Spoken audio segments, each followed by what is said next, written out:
ഓർമ്മപ്പെടുത്താനുണ്ട്. നിങ്ങൾ എത്രയോ പിന്നിൽ നിസ്കരിച്ച മഹാനായ അയ്യൂബ് ഖാൻ സഅദി ഉസ്താദ്, ആവേശത്തോടെ നിങ്ങൾ പ്രഭാഷണം കേട്ടിരുന്ന, സാംസ്കാരിക കേരളത്തിന്റെ മണ്ണുകളെ പിടിച്ചുകുലുക്കിയ പ്രഭാഷകരായിരുന്ന, ഈ രാജ്യത്തെ ബിദ്അത്തുകാരന്റെ പേടി സ്വപ്നമായിരുന്ന, ആദർശ കേരളത്തിന്റെ സുന്നി പ്രസ്ഥാനത്തിന്റെ കരുത്തായിരുന്ന, ആവേശമായിരുന്ന മഹാനായ അയ്യൂബ് ഖാൻ സഅദി ഉസ്താദ് പരവൂര് പള്ളിക്കാട്ടില് 6 അടി മണ്ണിന്റെ ഉള്ളിൽ വിശ്രമിക്കുമ്പോ, എന്റെ ഈമാനുള്ള മുസ്ലിമീങ്ങളെ, താൻ ജോലി ചെയ്യുന്ന പള്ളിയിൽ ഒരു വിശുദ്ധമായ റമദാനിന്റെ വെള്ളിയാഴ്ച ജുമുഅയുടെ നേരം അതാ ഖുതുബ കഴിഞ്ഞ് നിസ്കാരം കഴിഞ്ഞ് താൻ പ്രതിനിധീകരിക്കുന്ന ജനങ്ങളോടൊരു പ്രഭാഷണം നടത്തി. ആ പ്രഭാഷണത്തിന്റെ ഒടുവിൽ ഉസ്താദ് പറഞ്ഞതെന്റെ സുഹൃത്തെന്ന് പറഞ്ഞത് ഞാൻ ഓർക്കുകയാണ്. അന്ന് സഅദി ഉസ്താദ് പറഞ്ഞത്, ഞാൻ ദീർഘമായ ഒരു യാത്രയ്ക്കൊരുങ്ങുകയാണ്. അത് താൻ പ്രതിനിധീകരിക്കുന്ന ജുമയ്ക്ക് തന്റെ മുന്നിൽ ഉപദേശം കേട്ടുകൊണ്ടിരിക്കുന്ന ജനങ്ങൾ അറിയുന്നുണ്ടോ? ഇത് എന്നേക്കുമുള്ള യാത്ര പറച്ചിലാണെന്നറിയുന്നില്ല. ആ മഹാനായ പണ്ഡിതൻ അവിടെ നിന്നിറങ്ങി കൊടകെന്ന് പറയുന്ന എരുമാടടുത്തുള്ള പ്രദേശത്തൊരു പ്രഭാഷണ സദസ്സിലേക്ക് പോകുമ്പോ, പകലോൻ പടിഞ്ഞാറൻ ചക്രവാളത്തിൽ ശിരസ് നമിക്കാൻ ഏതാനും നിമിഷങ്ങൾ കാതോർത്തു നിൽക്കുമ്പോ, ഈമാനുള്ള എന്റെ മുസ്ലിമീങ്ങളെ,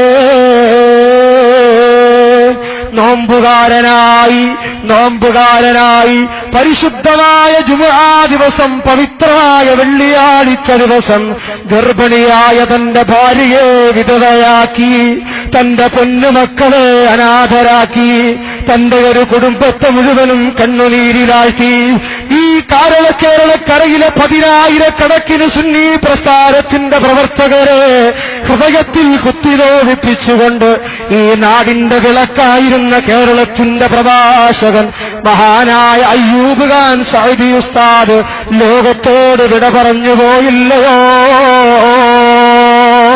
അർഹമുർറാഹിമായ അല്ലാഹ്, ആ പ്രിയപ്പെട്ട പണ്ഡിതന്റെ ഖബർ നീ സ്വർഗമാക്കണേ അല്ലാഹ്.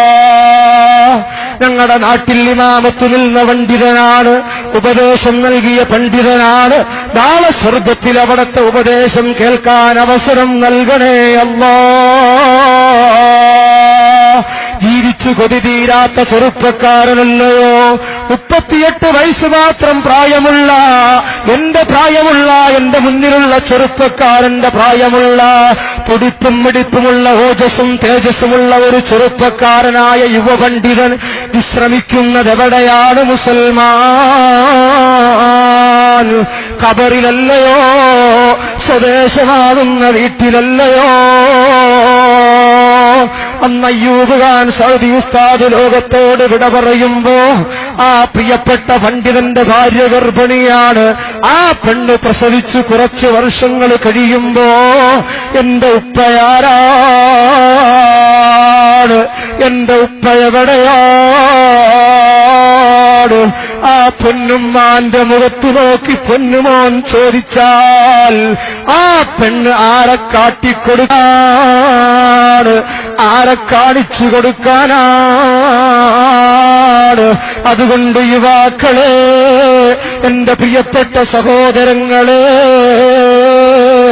ഇത് അയ്യൂബ് ഖാൻ സഅദി ഉസ്താദിന്റെ ചരിത്രം മാത്രമല്ല, ഖാലിദ് ഉവൈസി എന്ന് പ്രസംഗത്തിന് വന്നതാണ്. ഞാൻ എന്റെ വീട്ടിൽ നിന്നിറങ്ങി വരുമ്പോ, എന്റെ വീടിന്റെ പൂമുഖത്തും 2 ചെറിയ മക്കൾ ഇരിപ്പുണ്ട് കേട്ടോ. വാപ്പ പോയി വരാമെന്ന് സലാം പറഞ്ഞിറങ്ങി വരുമ്പോ, എന്റെ പൊന്നുമക്കൾ എന്റെ വലത്ത് കവിളിലും ഇടത്ത് കവിളിലും ചുംബനം നൽകുമ്പോ, എന്റെ പ്രിയപ്പെട്ട സഹോദരങ്ങളെ, ഇതുപോലെ അയ്യൂബ് ഖാൻ സഅദി ഉസ്താദ് പ്രഭാഷണത്തിന് പോയതുപോലെ നോക്കത്താ ദൂരത്തെന്റെ നാട്ടിൽ നിന്ന് വന്നവനാണ് ഞാനിനി തിരിച്ചു പോകേണ്ടത് വാഹനത്തിലാണ്. കൺട്രോളർ ആരാ? നിയമങ്ങളാണ്. വാഹനം നിയന്ത്രിക്കുന്നതാരാണ്? സ്വദേശത്തെക്കുറിച്ച് ചിന്തയില്ലാതെ, ഖബറിനെക്കുറിച്ച് ചിന്തയില്ലാതെ,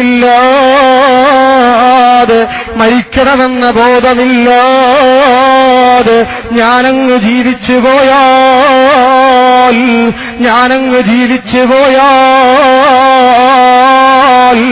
മദീനയുടെ മഹാരാജാവിന്റെ വാചകം കണ്ടോ? ഒരു കറാഹത്ത് പോലും ചെയ്യാത്ത സഹാബി വര്യനായ അബ്ദുല്ലാഹി ഇബ്നു ഉമർ തങ്ങളോട് പറഞ്ഞത് കണ്ടോ?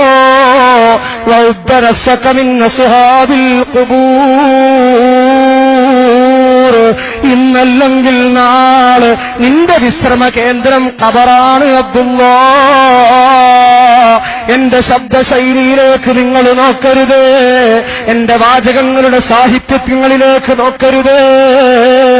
അതേസമയം അല്ലാഹുവിന്റെ റസൂലിന്റെ പേരിൽ സംഘടിപ്പിക്കപ്പെട്ട സദസ്സാണ്, മദീനയുടെ മഹാരാജാവിന്റെ ആത്മീയമായ ദർശനമുള്ള സദസ്സാണ്. ഈ സദസ്സിൽ നിന്ന് ഞാനൊന്ന് പറയട്ടെയോ, ഇഖ്ലാസില്ലാത്തവനാണ് ഞാൻ, ഖൽബിൽ ഈമാൻ കുറഞ്ഞവനാണ് ഞാൻ, ഖബറിനെ കുറിച്ച് പ്രഭാഷണം പറയാൻ പവറുള്ളവരല്ല ഞാൻ, ഭൗതികമായ സുഖങ്ങളുടെ പിന്നാലെ പായുന്ന ഒരാഡംബര പ്രേമിയാണ് ഞാൻ. അതുകൊണ്ട് എന്റെ സ്വന്തം നഫ്സിനോട്, എന്റെ ഈമാനുള്ള സഹോദരങ്ങളോട്, ശബ്ദം ശ്രവിക്കുന്ന ഉമ്മമാരോട് സ്നേഹത്തിന്റെ ഭാഷയിൽ ഓർമ്മപ്പെടുത്തുകയാണ്, മരിക്കണമെന്ന ചിന്ത കൽവിൽ കടന്നു വരട്ടെയോ, ഹൃദയത്തിൽ കടന്നു വരട്ടെയോ. കഴിഞ്ഞ മാസങ്ങൾക്ക് മുമ്പ് മൂവാറ്റുപുഴയിൽ നിന്ന് പെരുമ്പാവൂരിലേക്കൊരു പ്രഭാഷണം കഴിഞ്ഞ് ഞാനിങ്ങനെ വാഹനത്തിൽ പോകുമ്പോ പാതിരാത്രി സമയമാണ്. എന്റെ പ്രിയപ്പെട്ട സഹോദരങ്ങളെ, നാട്ടുകാരും പറഞ്ഞ് സമയം കളയുകയല്ല, ചിന്തിക്കാൻ ആവശ്യപ്പെടുകയാണ്. ഞാനിങ്ങനെ മുന്നോട്ട് പോകുമ്പോ കോലഞ്ചേരി എന്ന് പറയുന്ന സ്ഥലം കഴിഞ്ഞ് കാക്കനാട്ട് റൂട്ടിൽ വാഹനം ഇങ്ങനെ മുന്നോട്ട് പോകുമ്പോ എന്റെ പ്രിയപ്പെട്ട സഹോദരങ്ങൾ